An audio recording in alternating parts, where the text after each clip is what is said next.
ನಮಸ್ಕಾರ ಗೆಳೆಯರೇ, ನಾನಿವತ್ತು ಕುಂದಾಪುರ ಕೋಡಿಗೆ ಬಂದಿದ್ದೇನೆ ಫಿಶಿಂಗ್ಗೆ ಅಂತ.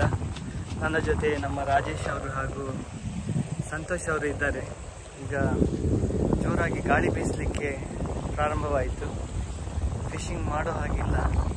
ಹಾಗೆ ನಾನು ಇಲ್ಲಿ ಒಂದು ಚರ್ಮುರಿ ಶಾಪ್ ನೋಡಿದೆ. ಇಲ್ಲಿ ಚರ್ಮುರಿ ತಗೊಳ್ಳೋಣ ಅಂತ ನಿಂತೆ. ಇರಲಿಲ್ಲ.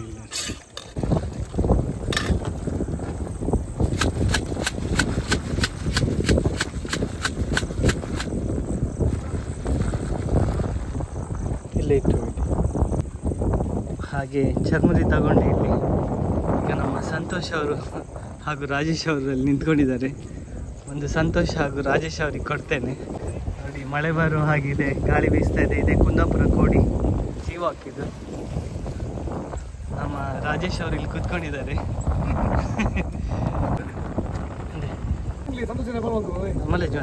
ನಮ್ಮ ರಾಜೇಶ್ ಅವರು ಚರ್ಮುರಿ ತಿಂತಾ ಇದ್ದಾರೆ, ಸಂತೋಷ್ ಅವರು ಕೂಡ. ಸೀಸನ್ ಎಂಡ್ ಆಯಿತು. ನಾವು ಐಲ್ಯಾಂಡ್ಸ್ಗೆಲ್ಲ ಫಿಶಿಂಗ್ ಹೋಗ್ಲಿಕ್ಕೆ ಆಗಲ್ಲ ಇನ್ಮೇಲೆ. ಹಾಗೆ ನಾವು ಕುಂದಾಪುರ ಕೋಡಿಗೆ ಬಂದಿದ್ವಿ. ಸುಮಾರು ಒಂದು ಅರ್ಧ ಗಂಟೆ ಸ್ಪಿನ್ನಿಂಗ್ ಮಾಡಿದ್ವಿ.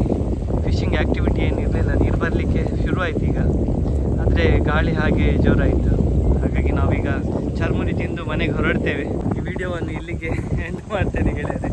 ಈ ವಿಡಿಯೋಗೆ ಒಂದು ಲೈಕ್ ಕೊಡಿ ಹಾಗೂ ವಿಡಿಯೋವನ್ನು ಶೇರ್ ಮಾಡಿ.